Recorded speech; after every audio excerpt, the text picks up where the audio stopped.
Friends, welcome to my channel Shiksha Saar. मैं ममता दुबे आप लोगों के लिए लाइसोसोम का पार्ट 2 लेकर के आई हूँ। हमने इसके पार्ट 1 में लाइसोसोम क्या होता है इसके बारे में जाना कि लाइसोसोम किस तरह की ऑर्गेनेली है। बहुत सारी ऑर्गेनेलीज हम ऑलरेडी पढ़ चुके हैं पहले भी, और हम लाइसोसोम को कंटिन्यू करेंगे आगे। तो लाइसोसोम क्या होते हैं, कैसे होते हैं, ये हमने पढ़ चुका है। इसका अल्ट्रा स्ट्रक्चर भी हमने देख चुका है कि वो किस तरह के बने होते हैं और उनमें क्या पाया जाता है। तो आज हम वहीं से चालू करेंगे। हम पार्ट 1 में हमने देखा था कि लाइसोसोम में 36 प्रकार के एंजाइम्स पाए जाते हैं। उन एंजाइम्स में कुछ एंजाइम्स के नाम हम देखने वाले हैं और आगे हम अगले पार्ट में इस पार्ट 2 में हम आगे के बारे में बताएंगे। तो हम वहीं से बता रहे हैं कि इसमें कौन कौन से एंजाइम्स प्रोटीन्स पाए जाते हैं। जैसे आपका इसमें बहुत सारे ऐसे 36 प्रकार के एंजाइम्स होते हैं, जिनमें कि आपका ग्लाइकोसाइडेज,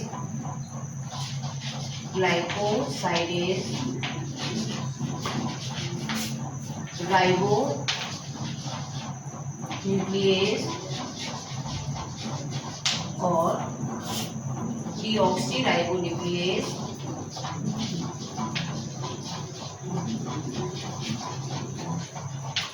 प्रोटीएज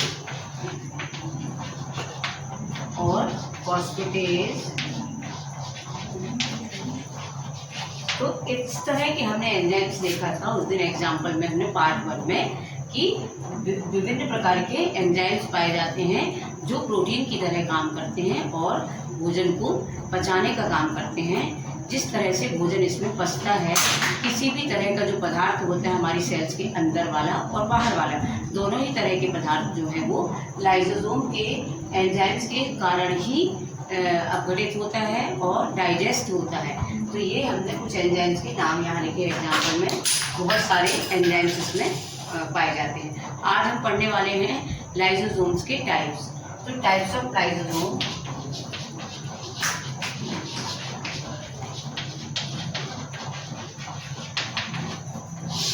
लाइसोसोम के टाइप्स कितने होते हैं? ये 4 तरह के लाइसोसोम सेल के अंदर प्रेजेंट होते हैं। कौन कौन से होते हैं? पहला होता है प्राइमरी लाइसोसोम। प्राइमरी लाइसोसोम का क्या काम है? ये किससे उत्पन्न होता है? ये गोल्जी बॉडी से की सिस्टर्नी से बनते हैं। तो ये गोल्जी बॉडी की सिस्टर्नी से बनते हैं और जनरली इनका नाम ये स्टोरेज ग्रेन्यूल भी कहलाते हैं। प्राइमरी लाइसोसोम को स्टोरेज ग्रेन्यूल्स भी कहा जाता है, क्योंकि ये सिस्टर्नी से बनते हैं। किसकी सिस्टर्नी से? गोल्जी बॉडी की सिस्टर्नी से बनते हैं और इनको स्टोरेज ग्रेन्यूल्स कहा जाता है, क्योंकि ये स्टोर करते हैं किसी भी पदार्थ को, इसलिए। सेकेंड है इसका part secondary lysosome. Secondary lysosome किस तरह के लाइसोसोम होते हैं? ये हेट्रोफैगोसाइटिक होते हैं। ये हेट्रोफैगोसाइटिक होते हैं, जो सेल के बाहर वाले जितने भी पदार्थ होते हैं उनका पाचन करते हैं। सेल के बाहरी पदार्थों का पाचन या डाइजेशन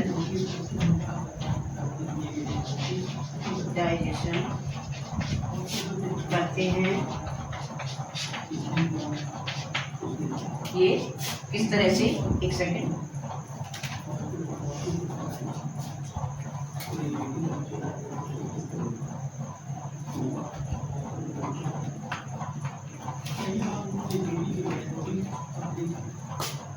इसलिए इनको इन्हें सेकेंडरी वैक्यूल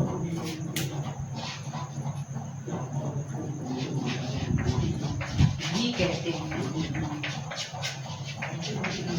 इस तरह से हमने दो तरह के लाइसोसोम के बारे में पढ़ा, प्राइमरी लाइसोसोम और सेकेंडरी लाइसोसोम क्या होते हैं इसको देखेंगे। थर्ड और फोर्थ दो प्रकार और है इसके, जिसको हम देखेंगे। देख लीजिए इसको, आगे चलते हैं हम।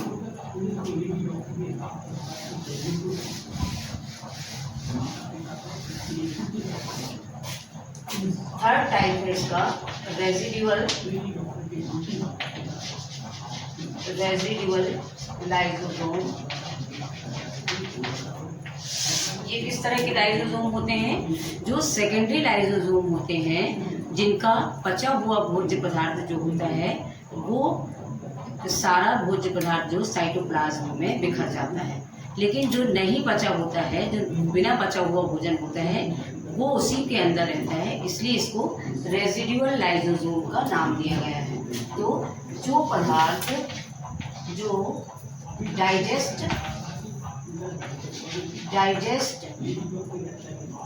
डाइजेस्ट हुआ पदार्थ पाया जाता है वह साइटोप्लाज्म में विसरित हो जाता है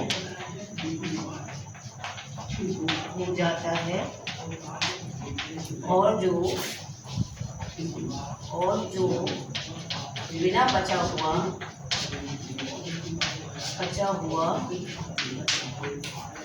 पदार्थ होता है वह इसी में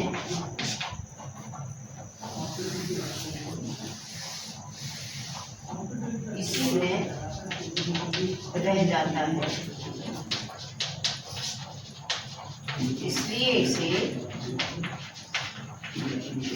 रेजिडुअल लाइसोसोम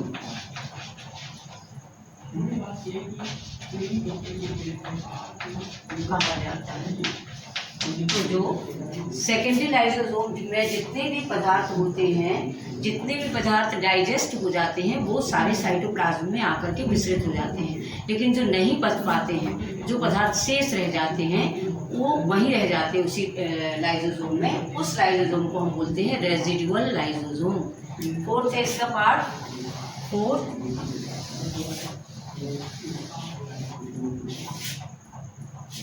एक सेकेंड,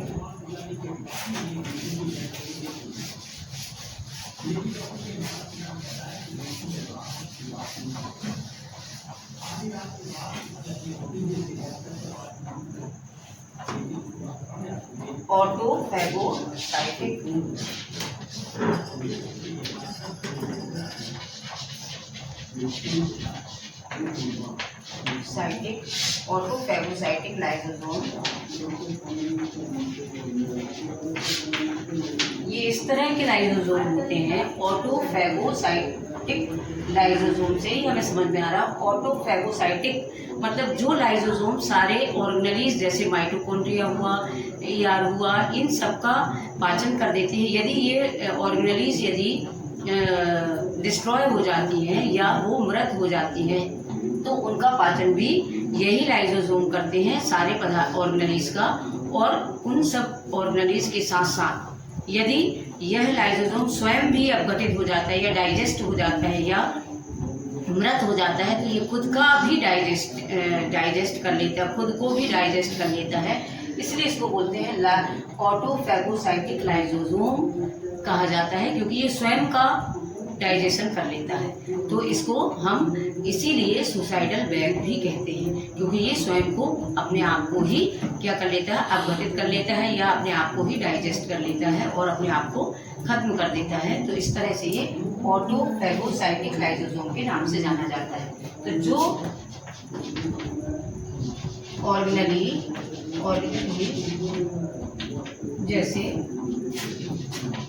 जैसे माइटोकॉन्ड्रिया, जी बॉडी, ER एक्सेट्रा आदि को डाइजेस्ट कर लेता है और स्वयं को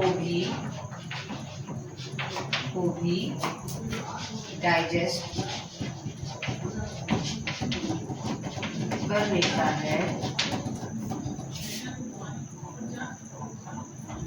इसे ऑटोफैगोसाइटिक लाइसोसोम कहा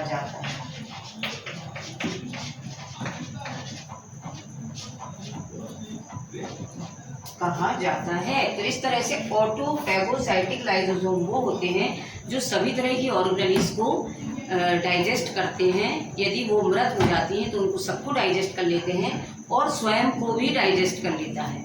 स्वयं को डाइजेस्ट करने के कारण ही इसको ऑटोफैगोसाइटिक लाइसोसोम के नाम से जानते हैं। इस तरह से हमने 4 तरह के लाइसोसोम के टाइप्स देखा। तो ये सभी लाइसोसोम जो हैं वो अपने जितने भी हमारी सेल के अंदर के पदार्थ होते हैं और सेल के बाहर के जितने भी मैटर होता है सभी को डाइजेस्ट करने का काम करता है। तो आपको यदि देख लीजिए, इसको आगे बढ़ते हैं हम। चलिए, तो अब हम आगे इसमें फंक्शन पढ़ने वाले हैं और यदि आपको कुछ जानकारी चाहिए मुझसे या कोई नोट्स वगैरह चाहिए या किसी तरह की ऑनलाइन क्लास चाहिए या ऑनलाइन पढ़ना चाहते हैं मेरे साथ में आप लोग, तो मैं 8 से 9 रात में नाइट में पढ़ाती हूँ। यदि आपको पढ़ना हो तो आप मेरे मोबाइल नंबर पर कॉल कर सकते हैं। मैंने पिछले वीडियो में अपना मोबाइल नंबर आप लोगों के लिए बताया था, मैं फिर से रिपीट कर देती हूँ अपना मोबाइल नंबर आपको। जो मेरा मोबाइल नंबर है 9399336727। यदि इस नंबर पर आप मुझे कॉल कर सकते हैं। और मेरे साथ ऑफलाइन भी पढ़ाती हूँ मैं, कोचिंग है मेरा, कोचिंग सेंटर है, और ऑनलाइन भी पढ़ाती हूँ मैं। यदि आप लोगों को मेरे साथ पढ़ना है तो आप इस नंबर पर कॉल करके मुझसे संपर्क कर सकते हैं। यदि आपको मेरा पढ़ाया हुआ अच्छा लगता है तो मैं आप लोगों को ज़रूर पढ़ाऊँगी।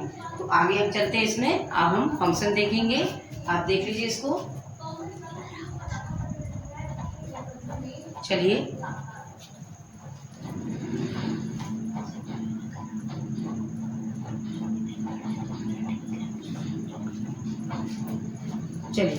आगे चलते हैं।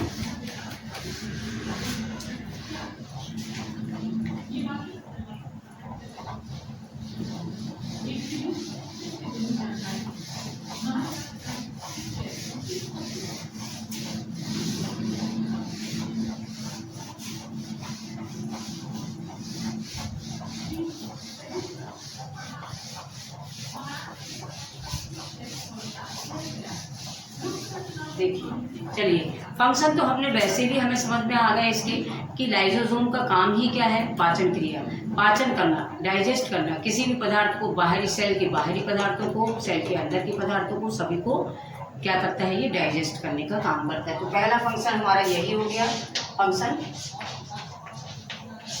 पहला फंक्शन है हमारा सभी तरह के सेल के बाहरी पदार्थ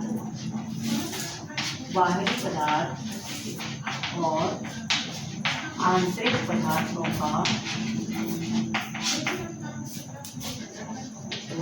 का डाइजेशन का कार्य करता है। ये पहला फंक्शन हो गया कि सभी सेल के बाहर के जितने भी पदार्थ हैं और सेल के अंदर के सभी पदार्थों का डाइजेशन करना, पहला फंक्शन हो गया हमारा। सेकंड है इसका, ये किस तरह के लाइसोसोम जो है वो किस तरह का फंक्शन करते हैं। कुछ लाइसोसोम जो है हमारे जो आपके सेल के अंदर के जो पदार्थ होते हैं, जैसे ऑर्गेनेल्स वगैरह हैं, विभिन्न प्रकार की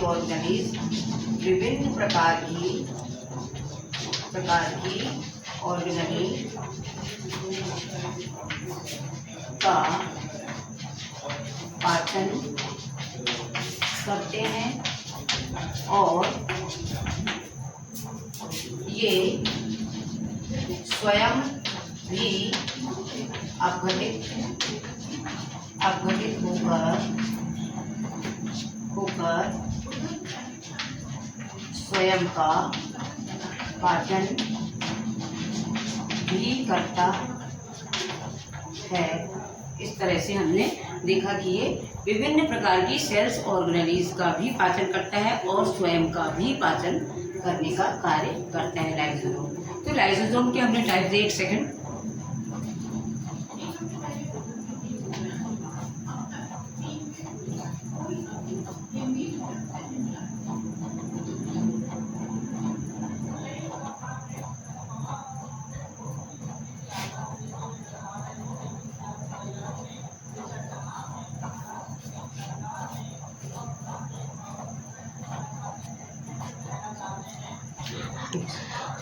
थर्ड है इसका फंक्शन, देखेंगे हम। ये विभिन्न प्रकार की जो WBC होती है, WBC में मोनोसाइट्स होते हैं और फैगोसाइटिक सेल्स होती हैं, उनके कार्य में भी सहायक होते हैं। इनकी उपस्थिति के कारण वो अपने कार्य को अच्छे से कर पाते हैं। तो इनकी उपस्थिति के कारण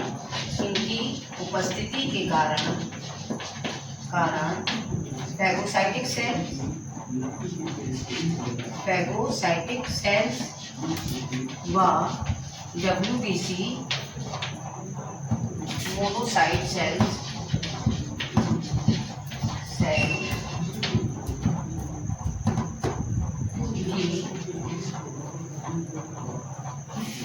का फंक्शन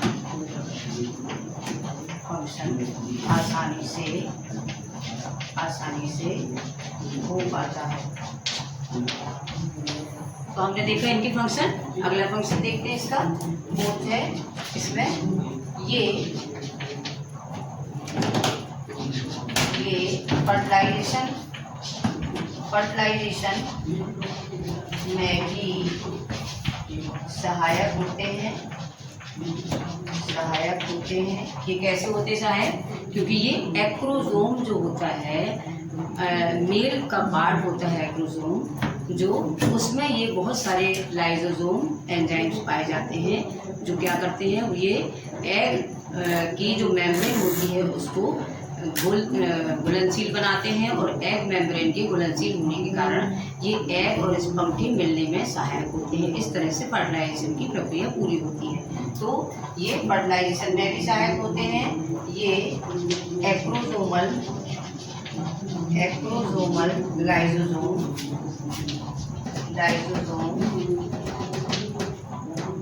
एग मेम्ब्रेन को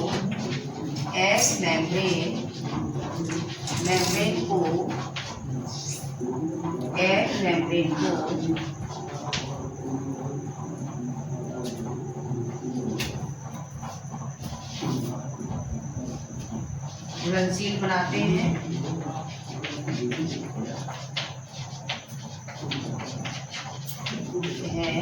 और यहाँ से देख लीजिए और एग और स्पर्म के मिलने में सहायक होते हैं और जिससे फर्टिलाइजेशन की प्रोसेस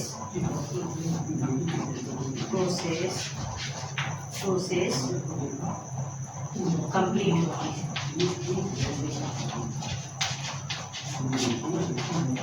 तो इस तरह से ये फर्टिलाइजेशन में भी सहायक होते हैं। हमने आज इनके फंक्शन देखा लाइसोसोम के।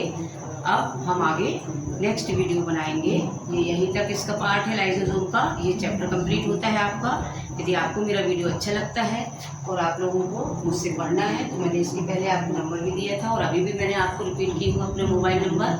तो यदि आपको मेरा चैनल अच्छा लगता है तो इसे सब्सक्राइब करिए, कि ताकि आपको नोटिफिकेशन मिल सके अगली वीडियो का, कि मैं अगला वीडियो कब तक लेकर के आ रही हूँ। ऐसे मैं जल्द ही आप लोगों के लिए वीडियो लेकर के आऊँगी, और जूलॉजी के साथ साथ मैं बॉटनी भी पढ़ाऊँगी।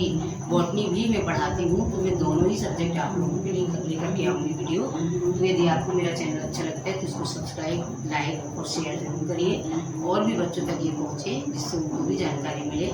थैंक यू दोस्तों।